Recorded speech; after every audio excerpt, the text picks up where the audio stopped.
Hey everyone, welcome back. ये हमारी web development series है जिसमें मैं आपको CSS सिखा रहा हूँ। अभी तक मैंने आपको बताया CSS सेलेक्टर्स के बारे में। हमने सारे सेलेक्टर्स को देख लिया है, ठीक है। तो इस वीडियो में मैं आपको बताने वाला हूँ इनहेरिटेंस के बारे में। और ये इनहेरिटेंस का जो कॉन्सेप्ट है वो आगे चलकर हमारे और भी advance CSS concept like cascade और स्पेसिफिसिटी लेयर्स में हेल्प करेगी, ठीक है। इनहेरिटेंस को समझना बहुत ज़रूरी है। बहुत सारे सॉफ्टवेयर इंजीनियर्स जो काम कर रहे हैं, जिनके पास 3 साल 4 साल 5 साल का एक्सपीरियंस है, उनको भी इनहेरिटेंस के बारे में डिटेल में नहीं पता होती ये चीज़ें, क्योंकि और ये मुश्किल नहीं है, ये जस्ट इग्नोर कर दिया जाता है। लोग इसको इग्नोर कर देते हैं, ठीक है। अभी आगे चलकर आप फ्यूचर में प्रोजेक्ट्स करोगे, ठीक है, आपको प्रॉब्लम फेस होगी, मिलेगी CSS से रिलेटेड। आपको प्रॉब्लम तो मिल जाएगी, आपको दिखेगा कि प्रॉब्लम है, लेकिन आपको पता नहीं होगा ये प्रॉब्लम इनहेरिटेंस की वजह से हो रहा है, ठीक है। तो इसलिए इस कॉन्सेप्ट को समझना बहुत ज़्यादा ज़रूरी है। तो चलो मैं आपको कुछ एग्जांपल से इनहेरिटेंस समझाने की कोशिश करता हूँ। बेसिकली सबसे पहले हम समझते हैं कि इनहेरिटेंस है क्या। तो इनहेरिटेंस एक वैसा ही टर्म है जो अगर आपने बायोलॉजी में कुछ पढ़ा है तो इनहेरिटेंस के बारे में तो आपको पता होगा कि कुछ चीज़ें हम अपने पेरेंट्स से इनहेरिट करते हैं। जैसे हमारा स्किन कलर हो गया, या आइज़, या कोई भी पार्ट्स हम अपने पेरेंट्स से इनहेरिट करते हैं। लेकिन हर चीज़ हम इनहेरिट नहीं करते, खुद कुछ हमारा खुद का होता है, ठीक है। तो उसी तरह अभी मैं आपको यहाँ पर दिखाऊँ तो CSS में भी इनहेरिटेंस वही होता है। जैसे मैंने यहाँ पर एक HTML डॉक्यूमेंट क्रिएट किया हुआ है और हमारे पास एक स्टाइल शीट है जिसमें मैं स्टाइल ऐड करूँगा। तो अभी मैंने यहाँ पर एक डिव क्रिएट किया हुआ है जिसमें मैंने क्लास दी हुई है पेरेंट, और इसके अंदर एक टेक्स्ट है पेरेंट, एंड इसके अंदर एक और डिव है जिसको मैंने क्लास दिया चाइल्ड, और इसको मैंने पैराग्राफ एक टेक्स्ट दिया है आई एम चाइल्ड। तो यहाँ पर क्या होता है कि जब कुछ CSS की कुछ प्रॉपर्टीज़ ऐसी हैं जो इनहेरिट करती है, मतलब अपने पेरेंट्स से इनहेरिट करती है। फॉर एग्जाम्पल फॉन्ट से रिलेटेड सारी प्रॉपर्टीज़ इनहेरिट करती है, और कलर्स हो गए वो इनहेरिट करती है। और आप आइडेंटिफाई भी कर सकते हो, आपको पता करना है कि कौन सी प्रॉपर्टी इनहेरिट करती है और कौन सी प्रॉपर्टी इनहेरिट नहीं करती है, जो मैं अभी आपको दिखाऊंगा, ठीक है। एग्जाम्पल में मैं आपको दिखाता हूँ कि इनहेरिट कैसे करती है। तो यहाँ पर मेरा एक पेरेंट क्लास है, ठीक है। मैं अपनी स्टाइल शीट में जाता हूँ और मैं अपनी बोलता हूँ पेरेंट, ओके। पेरेंट क्लास को मैं फॉन्ट साइज असाइन करता हूँ। मैंने CSS प्रॉपर्टी यूज़ की font size let's say 30 pixel. अब मैं इसको सेव करता हूँ तो क्या हुआ, यहाँ पर मैंने पेरेंट को फॉन्ट साइज़ दे दिया 30 पिक्सल। पर आप देखो कि आई एम पेरेंट तो 30 पिक्सल हुआ, लेकिन साथ साथ चाइल्ड भी 30 पिक्सल हो गया। इसका मतलब क्या हुआ कि ये जो चिल्ड्रन है डिव, वो इनहेरिट कर रहा है फॉन्ट प्रॉपर्टीज़ को पेरेंट से, यानी अपने पेरेंट वाले डिव से इनहेरिट कर रहा है। उसी तरह अगर मैं इसको कलर असाइन कर दूँ रेड, तो आप देखो कि कलर भी जो मैंने पेरेंट को दिया वो ऑटोमेटिकली चाइल्ड को भी मिल गया। मतलब ये वो प्रॉपर्टीज़ है जो इनहेरिट करती है। अभी जो मैंने प्रॉपर्टीज़ यूज़ किया, आपको अगर उसको जानना है तो आपको सिंपली टाइप करना है गूगल पे MDN वेब डॉक्स, एंड ये बहुत ही अच्छा वेब से रिलेटेड डॉक्यूमेंट है जहाँ पर आप कुछ भी सीख सकते हो और सर्च कर सकते हो। और जो भी इन्फॉर्मेशन मैं आपको देता हूँ मोस्टली यहाँ से ही होती है। तो यहाँ पर आपको सिंपली टाइप करना है font hyphen size and enter. अब यहाँ पर आपको फॉर्मल डेफिनेशन पे क्लिक करो तो आपको फॉर्मल डेफिनेशन के सेक्शन में दिखेगा कि ये जो प्रॉपर्टी है वो इनहेरिटेड है या नहीं। आप यहाँ पर देखो ये वाला, आप देखो ये लिखा है इनहेरिटेड यस। तो इसीलिए यही रीज़न है, ये जो CSS के एस्पेक्ट्स में इसकी जो इनहेरिटेड प्रॉपर्टी है वो यस है। इसका मतलब जो आप फॉन्ट साइज़ आप किसी पेरेंट को असाइन करोगे तो ऑटोमेटिकली चिल्ड्रन को इनहेरिट करेगा। उसी तरह अगर आप इसको कलर चेक करो तो कलर, एंड इस पर क्लिक कर दो सिंपली, एंड फॉर्मल डेफिनेशन पे चले जाओ तो यहाँ पर आपको दिखेगा इनहेरिटेड यस। तो ये भी कलर भी वो प्रॉपर्टीज़ है जो अपने पेरेंट्स से इनहेरिट करती है। उसी तरह अब कुछ डिफरेंट देखना है, जैसे फॉर एग्जांपल आपको देखना है बॉर्डर, एंड बॉर्डर पे क्लिक करके उसके फॉर्मल डेफिनेशन पे जाओ तो आपको दिखेगा कि इसकी जो इनहेरिट वाली प्रॉपर्टीज़ है, इनिशियल वैल्यू तो आप देख सकते हो। इनहेरिट क्या है यहाँ पर, ये नहीं नो। तो बॉर्डर वो प्रॉपर्टी है जो इनहेरिट नहीं करती है। अभी हम उसको लाइव एग्जांपल से देखते हैं। अभी मैंने दिया पेरेंट को एक दे दिया, चलो दे देते हैं पेरेंट को बॉर्डर। यहाँ हम बोलते हैं border 2 pixel solid red, save किया, एंड आप देखो कि पेरेंट को एक बॉर्डर लगा है, बट चाइल्ड जो हमारा डिव है उस पर कोई बॉर्डर अप्लाई नहीं हुआ है, ठीक है। मतलब अगर हम चाइल्ड को बॉर्डर देना चाहते हैं तो हमको अलग से चाइल्ड क्लास में जाके लिखना पड़ेगा बॉर्डर 2 पिक्सल सॉलिड रेड। इसको और अच्छे से समझाने के लिए मैं इसका एक और प्रॉपर्टी यूज़ करता हूँ, बॉर्डर हाइफन टॉप, सेव किया, एंड आप देखो कि सिर्फ और सिर्फ बॉर्डर मैंने टॉप से अप्लाई किया तो वो सिर्फ और सिर्फ पेरेंट को अप्लाई हुआ, चाइल्ड को अप्लाई नहीं हुआ, क्योंकि ये इनहेरिटेड प्रॉपर्टी नहीं है।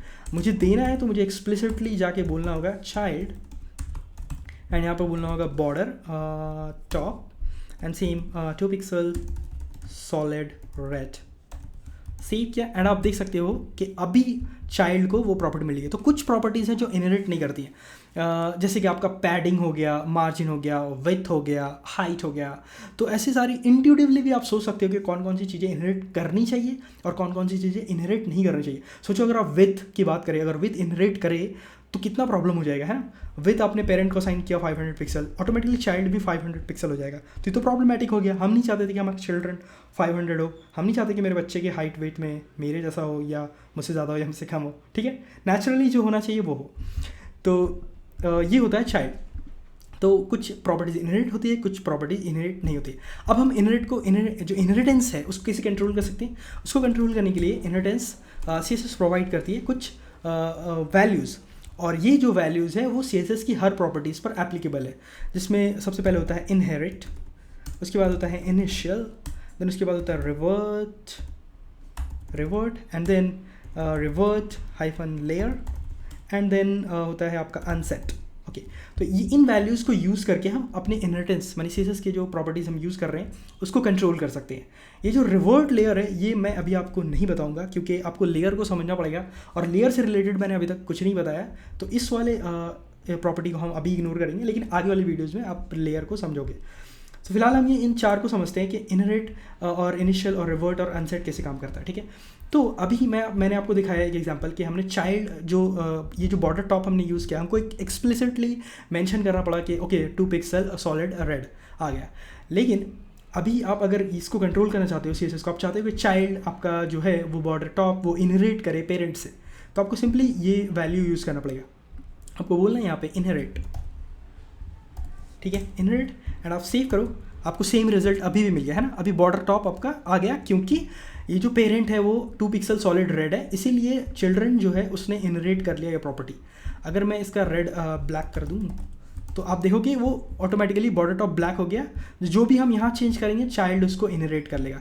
तो ये होती है inherit property, inherit value, not property, inherit value, ठीक है, इनहेरिट वैल्यू। तो आप समझ गए होगे कि इनहेरिट क्या करता है। इनहेरिट बेसिकली आपके जो पेरेंट है, पेरेंट में जो प्रॉपर्टीज़ है उसको इनहेरिट करता है, मतलब उसको अक्वायर कर लेता है, ठीक है। उसको जो भी पेरेंट में दिया आपने कलर तो बाय डिफ़ॉल्ट इनहेरिटेड है, लेकिन बॉर्डर की अगर बात करें या विथ की बात करें तो वो पेरेंट से एक्वायर करता है, ठीक है। तो जो भी आप पेरेंट को दोगे ऑटोमेटिकली चाइल्ड में आ जाएगा अगर आपने उस CSS प्रॉपर्टी की वैल्यू इनहेरिट सेट की है तो। अब हम आ जाते हैं इनिशियल पर। अब मैं आपको बताता हूँ इनिशियल। तो ये इनिशियल जो वैल्यू ये कैसे काम करती है। इनिशियल क्या करती है, किसी भी CSS प्रॉपर्टी की जो इनिशियल वैल्यू थी वो सेट करती है। मतलब ये कि फॉर एग्जांपल अगर मैं दिखाऊँ आपको कि डिस्प्ले, ठीक है, अगर मैं यूज़ करूँ डिस्प्ले तो हर प्रॉपर्टी की बाय डिफ़ॉल्ट एक डिस्प्ले वाली वैल्यू होती है जो मैं आपको ब्राउज़र में दिखाऊंगा। लेकिन अगर आप डिस्प्ले की फॉर्मल डेफिनेशन देखोगे वेब डॉक्स पे तो आपको पता लगेगा कि जो डिस्प्ले की इनिशियल वैल्यू है वो है इनलाइन, ठीक है। अब मैं क्या करता हूँ कि अपने वेब पेज को इंस्पेक्ट करता हूँ, डेवलपर टूल्स ओपन करता हूँ एंड डेवलपर टूल्स में मैं इसको इंस्पेक्ट क्लिक करके चाइल्ड को सिलेक्ट कर लेता हूँ। तो मैंने ये डिव सेलेक्ट कर लिया। अब इस डिव को देखो, इस डिव की जो वैल्यू सेट हो रखी है यहाँ पर, यह है ब्लॉक। हमने अभी तक कुछ भी अप्लाई नहीं किया। ये कौन सा स्टाइल है, ये है यूज़र एजेंट स्टाइल।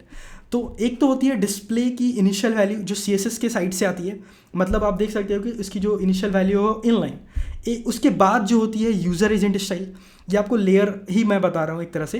तो यूज़र एजेंट स्टाइल ने उसको सेट कर दिया ब्लॉक, तो इनिशियल जो वैल्यू थी वो ओवरराइड हो गई यूज़र एजेंट स्टाइल से।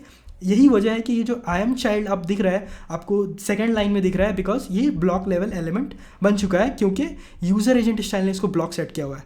लेकिन अगर मैं बोलूँ ओके डिस्प्ले आप इसकी वैल्यू को सेट कर दो इनिशियल, तब इनिशियल जब मैं बोल रहा हूँ तब ये जो इसका फॉर्मल डेफिनेशन है इनिशियल वैल्यू वो इनलाइन हो जाएगी, ठीक है। अभी मैं इसको अगर सेव करूँ, सेव किया एंड आप देखो यहाँ पर ऑटोमेटिकली डिस्प्ले पे क्रॉस ओवर हो गया।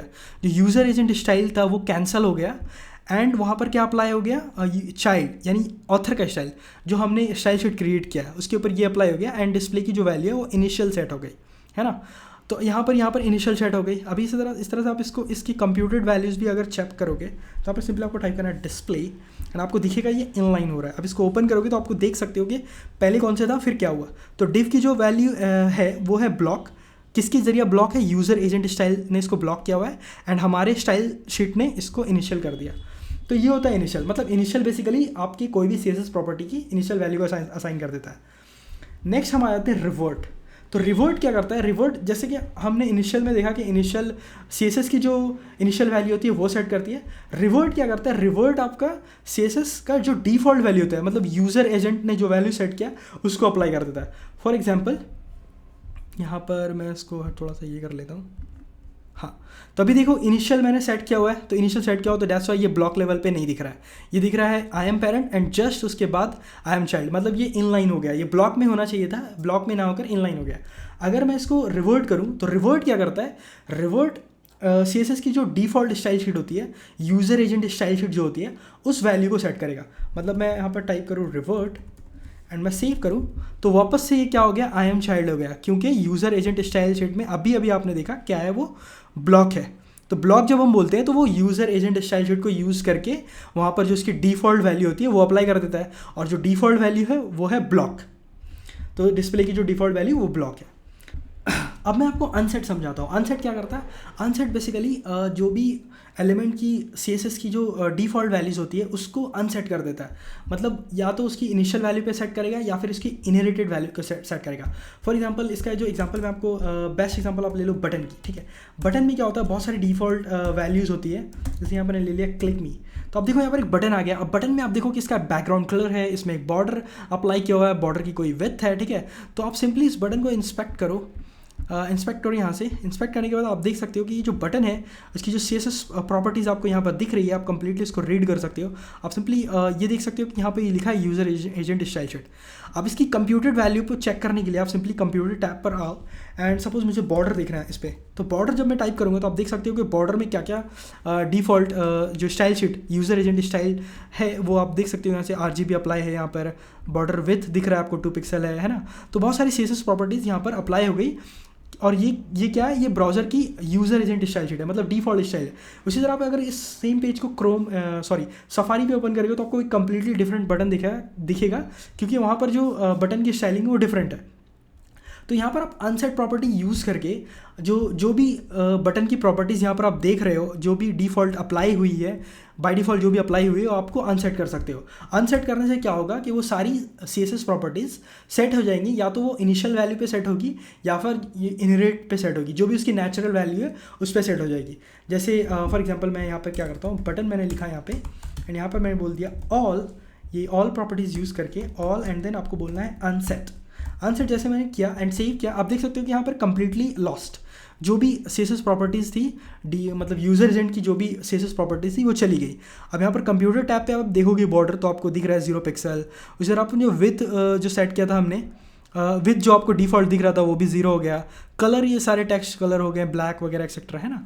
तो इस तरह से आपका पूरा का पूरा जो CSS की जो नेचुरल बटन की जो नेचुरल डिफ़ॉल्ट वैल्यूज़ थी वो कम्प्लीटली अनसेट हो गई। और वो अनसेट हो गई किस पर सेट हो गई, जो वैल्यूज़ हैं जो आप देख सकते हो, या तो ये बॉर्डर लेफ्ट कलर, ये राइट कलर, ये वो वैल्यूज़ हैं जो CSS प्रोवाइड करती है, या तो ये इनिशियल वैल्यूज़ हो सकती हैं या फिर ये इनहेरिट वाली वैल्यू हो सकती है। होपफुली आपको ये वीडियो इंटरेस्टिंग लगी होगी। अगर इंटरेस्टिंग लगी है, जो भी 8-10 लोग इस वीडियो को देख रहे हैं वो यार कमेंट कर दो, तो मुझे समझ में आएगा कि हाँ तुम समझ रहे हो। नहीं समझ रहे हो तो प्रॉब्लम बताओ क्या प्रॉब्लम है ना। Thank you for watching.